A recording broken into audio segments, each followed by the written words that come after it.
Now I know what you're thinking. Cthulhu, you're years old, and the last thing we need is another old-timer in office. But hear me out. With that age comes wisdom beyond your comprehension. I have lived an infinity of quote-unquote lifetimes in the short time it took you to hear these very words. To you humans, time is an incurable disease. But it doesn't have to be. Cthulhu raised a tentacle to his left. My opponent here claims I want to devour your souls to feed my, as he says, endless hunger. But I'm so much more than that.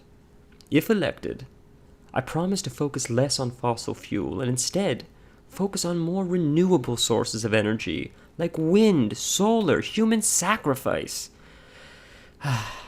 Look, I may be an old god, but I'm not a monster. My opponent here has cut public school funding by 33% last year. That's not just affecting your children today, but their future.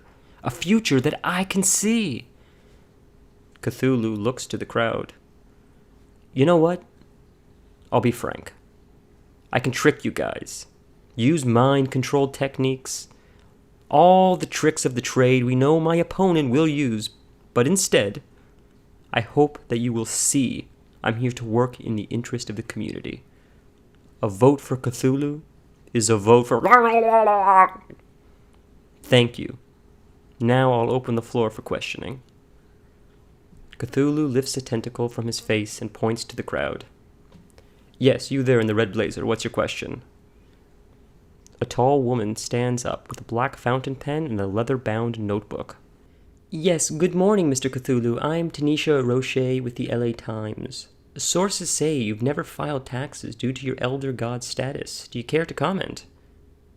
Cthulhu quickly pushes the microphone away from his face and says in an audible voice, No further questions. Thank you for your time. Guided by his aides, Cthulhu hurries off stage as the crowd erupts in questions and flashing lights.